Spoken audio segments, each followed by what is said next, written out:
السلام علیکم، کیسے ہیں آپ سب؟ امید ہے کہ آپ سب ٹھیک ہوں گے، خوش باش ہوں گے، گھروں میں آباد ہوں گے۔ آج کا ہمارا ٹاپک ہے کلام غالب میں طنزیہ اور ظریفانہ عناصر۔ ایم اے اردو پارٹ 1 میں میر و غالب آپ کی بک ہے، اور غالب کے امپورٹنٹ کوشچن میں سے ایک کوشچن ہے یہ۔ مولانا حالی نے مرزا غالب کو حیوان ظریف کہا اور یادگار غالب میں ان کے 20 لطائف کی فہرست دی ہے۔ حالی کے بقول مرزا میں ظرافت اور شوخی ان کے مزاج کا ایک نمایاں پہلو ہے، اور یہی وہ پناہ ہے جس میں مرزا ناسازگار حالات سے ٹکرا کر حوصلہ ہارنے کی بجائے سہارا تلاش کرتے ہیں۔ مرزا کو اپنی زندگی بھر جن حوادث سے سابقہ رہا وہ انسان کو قبر تک نہیں تو دماغی امراض کے ہسپتال تک ضرور لے جاتے ہیں، مگر مرزا کی شخصیت میں جو توازن قائم رہا، اس کی وجہ یہ ظرافت، یہ شوخی اور طنز و مزاح تھا۔ ڈاکٹر عبادت بریلوی تحریر فرماتے ہیں، غالب ایک بڑی ہی پرکار اور پہلودار شخصیت رکھتے تھے، اور اس رنگینی، پرکاری اور پہلوداری کی جھلک ان کی ایک ایک بات میں نظر آتی ہے۔ غالب ایک محسوس حس مزاح سے بھرمار تھے۔ جس شخص کے مزاج میں یہ خصوصیت ہوتی ہے وہ ہر بات ہنسانے کے پہلو نکال سکتا ہے۔ ان کی شخصیت میں شوخی اور مزاح کا وہ رچاؤ ملتا ہے جس نے ان کی شاعری میں گلکاریاں کی ہیں اور اسے زعفرانی زار بنا دیا ہے۔ غالب کی شاعری کے ہر پہلو میں یہ رنگ جھلکتا ہے، اور اس نے ان کی شاعری میں ایک نئی فضا اور ایک نیا انداز اور ایک نیا آہنگ پیدا کر دیا ہے، اور اس طرح ان کی شاعری میں معنوی اور فنی دونوں اعتبار سے ایک نئی زندگی کی لہر دوڑتی ہے۔ ڈاکٹر وزیر آغا کے خیال میں غالب کے ہاں شعری مزاح کے بڑے نادر اور نفیس نمونے ملتے ہیں۔ ڈاکٹر وزیر آغا شاعرانہ مزاح کو بیان کرتے ہوئے لکھتے ہیں، شاعرانہ مزاح اس مزاح کو کہتے ہیں جو اگر ابھرے تو تبسم تک آ کر رک جائے، اور بڑھے تو زہر خند کی صورت اختیار کر لے۔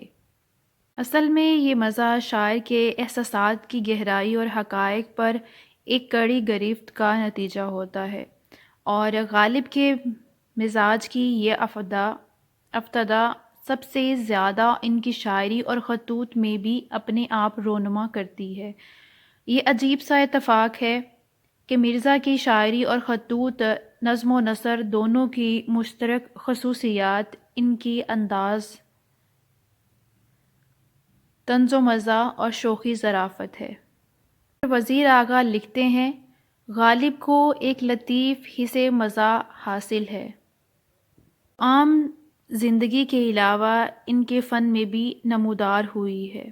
غالب زندگی کے شاید صدمات پر بھی مسکرا سکتا ہے، لیکن کردار کی یہ عظمت، توانائی اپنے نہایت لطیف و نازک پہلوؤں کے ساتھ اس کے کلام میں ابھری ہے۔ غالب نے لطیف مزاح کے نہایت قابل قدر نمونے پیش کیے ہیں۔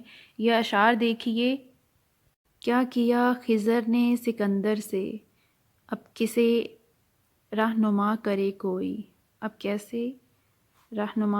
کوئی، کی میرے قتل کے بعد اس نے جفا سے توبہ، ہائے اس زود پشیماں کا پشیماں ہونا۔ اس سادگی پہ کون نہ مر جائے اے خدا، لڑتے ہیں اور ہاتھ میں تلوار بھی نہیں۔ غالب اپنی مشکلات کو بھی اس انداز سے پیش کرتا ہے کہ وہ ہماری مشکلوں کو آسان کر دیتی ہیں۔ ہمارے اندر ایک لاپرواہی، بے فکری کی لہر دوڑ جاتی ہے، یہی مزاح کی روح ہے۔ غالب مفکر بھی ہیں اور فلسفی بھی، لیکن ان کی فکر اور فلسفے میں ظرافت شامل ہے۔ لطیف مزاح ملاحظہ کیجیے، ہم کو ان سے وفا کی ہے امید، جو نہیں جانتے وفا کیا ہے۔ غالب کے ہاں یاس انگیز کیفیت مزاح میں شامل ہوتی ہے۔ عشق نے غالب نکما کر دیا، ورنہ ہم بھی آدمی تھے کام کے۔ قطع کیجئے نہ تعلق ہم سے، کچھ نہیں ہے تو عداوت ہی سہی۔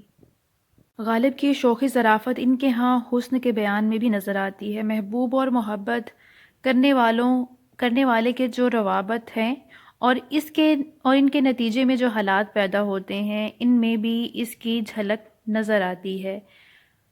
عشق اور کاروبار شوق کی جو تفصیل غالب نے پیش کی ہے، اس میں بھی اس کی شوخی کا عنصر کار فرما دکھائی دیتا ہے۔ غرض غالب کسی بھی جگہ اس شوخی ظرافت کو ہاتھ سے جانے نہیں دیتے، بلکہ اس سے خاطر خواہ کام لیتے ہیں۔ اردو غزل کی روایت میں عشق کا آغاز دل دینے سے ہوتا ہے۔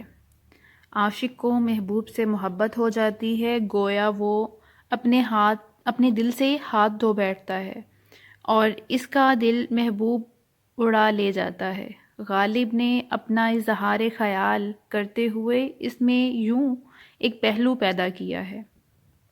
کہتے ہو نہ دیں گے ہم، دل اگر پڑا پایا۔ کہتے ہو نہ دیں گے ہم، دل اگر پڑا پایا۔ دل کہاں کہ گم کیجئے، ہم نے مدعا پایا۔ غالب ایک عاشق شاعر کی خصوصیت اپنی شخصیت میں رکھتے ہیں۔ وہ حسن پرست ہیں اور حسن پرستی ہی سے ان کے عشق کا سونا پھوٹتا ہے، لیکن اس ربط کا خیال ان کے ہاں کیسے کیسے دلچسپ خیالات پیدا کرتا ہے۔ ایک جگہ کہتے ہیں، چاہتے ہیں خوب رویوں کو اسد، آپ کی صورت تو دیکھا چاہیے۔ پہلے غالب جو تھے وہ اسد تخلص کرتے تھے، یہ تب کا شعر ہے۔ پروفیسر موسیٰ کلیم فرماتے ہیں، غالب کی شوخی اظہار کو جو مقام حاصل ہے، اس کی مثال اردو ادب میں نہیں ملتی۔ غزل کی روایت میں محبوب کی مجلس آرائی کو پیش کرنا یوں تو ایک بہت عام سی بات ہے۔ تقریباً ہر شاعر نے اس موضوع پر طبع آزمائی کی ہے۔ غالب اس موضوع پر دلچسپ مزاحیہ سی فضا قائم کر دیتا ہے، چنانچہ اسی فضا کی طرف نظر جاتی ہے۔ یہ شعر دیکھیے، میں نے کہا کہ بزم ناز چاہیے غیر سے تہی، سن کے ستم ظریف نے مجھ کو اٹھا دیا کہ یوں۔ غالب کی غزلوں میں تغزل سے متعلق بعض اور اشعار بھی ایسے ملتے ہیں جن میں محبت کرنے والے کی ناکامی، حسرت، مجبوری اور معذوری کا احساس ہوتا ہے، لیکن ایسے اشعار میں غالب اپنی شوخی اور ظرافت سے کہیں کہیں طنز سے ایسا ماحول پیدا کر دیتے ہیں۔ ذکر اس پری وش کا اور پھر بیاں اپنا، بن گیا رقیب آخر تھا جو رازداں اپنا۔ طنز اور مزاح کے رشتے آپس میں بہت قریب جا ملتے ہیں۔ غالب کے کلام میں ظرافت کے جو عمدہ نمونے ملتے ہیں وہ مختلف شخصیات اور کرداروں پر جو طنز کرتے ہیں، اس میں بھی لطیف انداز اپناتے ہیں۔ غالب نے وصف، ناصحہ، جنت، فرشتوں، دوستوں اور دشمنوں سب کو انہوں نے کسی نہ کسی انداز میں اپنے طنز کا نشانہ بنایا ہے۔ یہ اشعار دیکھیے، کہاں میں خانے کا دروازہ غالب اور کہاں وصف، پر اتنا جانتے ہیں کل وہ جاتا تھا کہ ہم نکلے۔ ہم کو معلوم ہے جنت کی حقیقت، لیکن دل کے بہلانے کو غالب خیال اچھا ہے۔ دوست غم خواری میں میری صحیح فرمائیں گے کیا، زخم کے بھرنے تلک ناخن نہ بھر آئیں گے کیا۔ غالب خدا پر طنز کرتے ہوئے لکھتے ہیں کہ پکڑے جاتے ہیں فرشتوں کے لکھے پر ناحق، کوئی آدمی کوئی ہمارا دم تحریر بھی تھا۔ یہاں ایسے اشعار کی تعداد بھی بہت زیادہ ہے کہ جنہیں ادبی مزاح کے اچھے نمونے کہا جا سکتا ہے۔ ان کی ایگزامپلز میں دیکھتے ہیں۔ یہ اشعار دیکھیے، دونوں جہاں دیکھے وہ سمجھے یہ خوش رہا، یا آ پڑی شرم کے تکرار کیا کریں، قاصد کے آتے آتے خط ایک اور لکھ رکھوں، قاصد کے آتے آتے خط ایک اور لکھ رکھوں، میں جانتا ہوں جو وہ لکھیں گے جواب میں۔ لازم نہیں کہ خضر کی ہم پیروی کریں، مانا کہ ایک بزرگ ہمیں ہم سفر ملے۔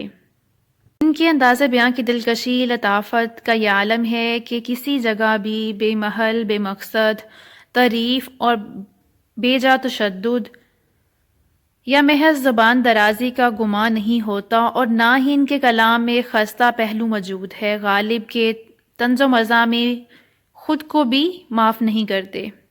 دل ناداں تجھے ہوا کیا ہے، آخر اس درد کی دوا کیا ہے۔ چاہتے ہیں خوب رویوں کو اسد، آپ کی صورت تو دیکھا چاہیے۔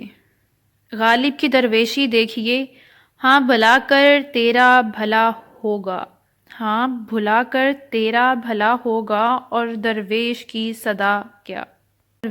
صدا کیا ہے۔ بحیثیت مجموعی غالب کے کلام میں ظرافت کے عمدہ نمونے ملتے ہیں۔ زیر لب تبسم ان کی شاعری مطالعے سے ایک قاری کے چہرے پر مسکان آ جاتی ہے۔ پروفیسر موسیٰ کلیم فرماتے ہیں کہ غالب کی شوخی اظہار کو جو مقام حاصل ہے، اس کی مثال اردو ادب میں نہیں ملتی۔